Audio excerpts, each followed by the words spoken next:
வயநாடு நிலச்சரிவு சம்பவங்கள்.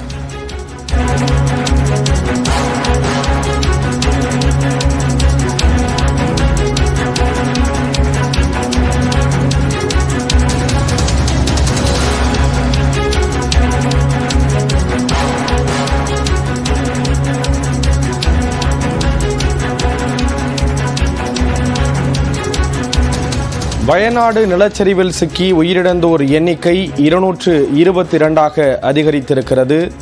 ஒருபுறம் மழையிலும் மீட்பு பணிகள் தொடர்ந்து நடைபெற்று வருகின்றன. ஆம்புலன்ஸ்களில் எடுத்துச் சென்ற உடல்களுக்கு பந்தலூர் மக்கள் சாலையில் நின்று மலர் தூவி கண்ணீர் மல்க அஞ்சலி செலுத்தக்கூடிய அந்த காட்சிகளும் வெளியாகி இருக்கின்றன.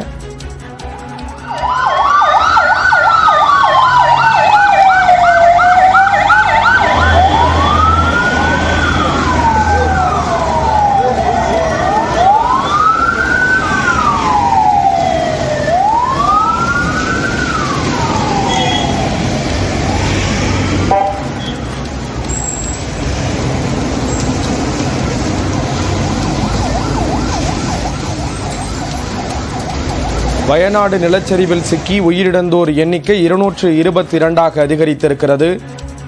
தொடர்ந்து மீட்பு பணிகள் ஒருபுறம் நடைபெற்று வரக்கூடிய நிலையில் ஆம்புலன்ஸ்கள் மூலம் அந்த உடல்கள் எடுத்துச் செல்லப்பட்ட சாலையில் மலர் தூவி மக்கள் கண்ணீர் மல்க அஞ்சலி செலுத்தி வருகிறார்கள்.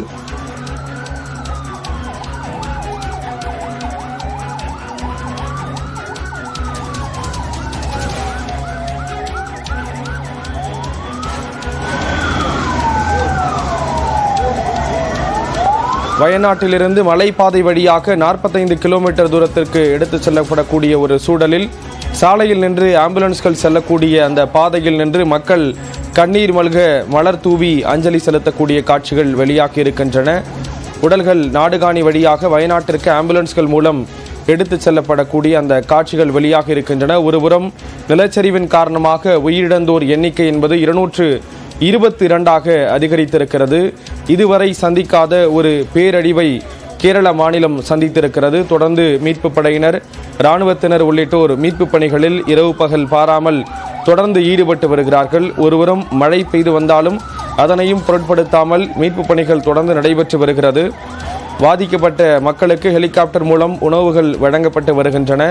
மோப்பநாய்களின் உதவியுடன் உடல்களை தேடக்கூடிய பணிகளும் தொடர்ந்து நடைபெற்று வரக்கூடிய நிலையில் 222ஆக அந்த பலி எண்ணிக்கை என்பது அதிகரித்திருக்கிறது. ஆம்புலன்ஸ்களில் உடல்கள் எடுத்துச் செல்லப்படக்கூடிய அந்த காட்சிகள் வெளியாகி இருக்கின்றன. தொடர்ந்து உறவினர்கள் கதறி அழக்கூடிய காட்சிகள் எல்லாம் நம் மனதை உருக்குலைக்க வைக்கக்கூடிய விதத்தில் இருக்கிறது என்றுதான் கூற வேண்டும். வயநாட்டிலிருந்து மலைப்பாதை வழியாக வெள்ளத்தில் 40 உடல்கள் அடித்துச் செல்லப்பட்டதாக கூறப்படுகிறது. மலப்புரம், போத்துக்கல், முண்டேரி, சாழியாறில் கண்டெடுக்கப்பட்ட உடல்கள் தமிழ்நாடு வழியாக கொண்டு செல்லப்படுவதாக கூறப்படுகிறது. நாடுகாணி வழியாக வயநாட்டிற்கு ஆம்புலன்ஸ்கள் மூலம் எடுத்துச் செல்லப்பட்ட உடல்களுக்கு பந்தலூர் பகுதியில் மக்கள் சாலை ஓரமாக நின்று மலர்களை தூவி கண்ணீர் மல்க அஞ்சலி செலுத்தியிருக்கிறார்கள். இது தொடர்பான விவரங்களை வழங்குவதற்காக செய்தியாளர் ஐயாசாமி இணைகிறார். ஐயாசாமி, தகவல்களை பகிர்ந்துக்கலாம்.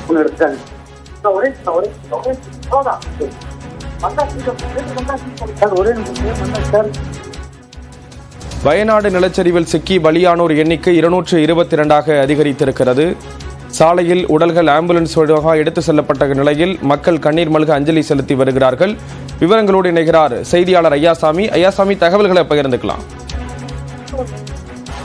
ஸ்ரீராம், அதாவது கேரள மாநிலம் வயநாடு மாவட்டத்தில் உள்ள சூரல்மலை முத்தகை பகுதியில் ஏற்பட்ட நிலச்சரிவில் இதுவரை 220க்கும் மேற்பட்டோர் உயிரிழந்துள்ளனர்.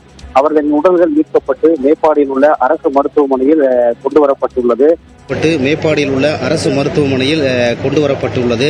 தற்பொழுது அரசு மருத்துவமனையில் பிரேத பரிசோதனை செய்யப்பட்ட உடல்கள் சமுதாய கூடத்தில் வைக்கப்பட்டு உறவினர்களிடம் அடையாளம் காணப்பட்ட பின்பு அவர்களிடம் ஒப்படைக்கப்பட்டு வருகிறது. தொடர்ந்து நேற்றிலிருந்தே இந்த மீட்கப்பட்ட உடல்கள் உறவினர்களிடம் ஒப்படைக்கப்பட்டு வரும் நிலையில் இன்று தற்பொழுது மதியம் முதல் இந்த பகுதியில் மிதமான மழை பெய்தது. தற்போது இந்த பகுதியில் 1 மணி நேரத்திற்கும் மேலாக கனமழை என்பது கொட்டி தீர்த்து வருகிறது. இந்த கனமழையிலும் உறவினர்கள் தங்களுக்கான உடலை பெற காத்திருந்து இந்த கொட்டு மழையையும் பொருட்படுத்தாமல் கண்ணீருடன் உடலை பெற்று செல்கின்றனர். அந்த காட்சிகளை பார்க்கும் பொழுது உண்மையிலேயே நம் கண்கள் கணக்கிறது. தொடர்ந்து உடல்கள் அடுத்தடுத்து எடுத்து வரப்படும் உடல்கள் இந்த பகுதியில் பிரேத பரிசோதனை செய்யப்பட்டு அவர்கள் உறவினர்களிடம் வழங்கப்பட்டு வருகிறது. கொட்டு மழையையும் பொருட்படுத்தாமல் ஏராளமான உறவினர்கள் அவர்களின் உடலை பெற்று வருகின்றனர். ஆம்புலன்ஸ்கள் மூலமாக உடல்கள் எடுத்து செல்லப்பட்ட நிலையில் கண்ணீர் மல்க மக்கள் ஒருபுறம் அஞ்சலி செலுத்தக்கூடிய அந்த காட்சிகளையும் பார்க்கிறோம். இன்னொரு பக்கம் பல்வேறு தரப்பிலிருந்தும் கேரளாவுக்கான உதவிகள் அப்படிங்கிறதும் ஒரு புறம் வழங்கப்படுறதை பார்க்குறோம். தொடர்ந்து மழை பெய்யுது அப்படின்னு குறிப்பிட்டிருந்தீங்க. மீட்பு பணிகள் எந்த அளவில் இருக்கு? இது மழையின் காரணமாக அதில் எதுவும் பாதிப்பு ஏற்பட்டிருக்கா? ஐயாசாமி.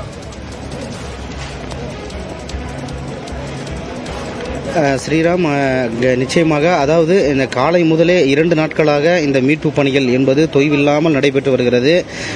அவ்வப்போது பெய்து வரும் கனமழையின் காரணமாக சற்று இந்த மீட்பு பணிகளில் தொய்வு ஏற்பட்டாலும் இடைவிடாது குழுவாக இருக்கும் இராணுவத்தினரும் சரி மீட்பு படையினரும் சரி பணிகளை துரிதமாக செய்து வருகின்றனர். அதாவது ஒரு பகுதியில் ஒரு குழு தற்போது அந்த தற்காலிக பாலம் அமைக்கப்படும் பகுதியிலிருந்து மறுகரைக்கு சென்றுள்ள இராணுவத்தினர் பல பகுதிகளில் தன்னார்வலர்கள் உதவியுடனும் அதேபோல் மாநில பேரிடர் மீட்பு குழுவினரும் ஒவ்வொரு பகுதிகளாக குழுவாக இணைந்து இந்த உடல்களை மீட்கும் பணியிலும் ஈடுபட்டுள்ளனர். அதேபோல் அந்த கிராம பகுதிகளில் சிக்கியுள்ளவர்களை மீட்கும் பணியிலும் தொடர்ந்து ஈடுபட்டு வருகின்றனர். ஜெய் ஸ்ரீராம்.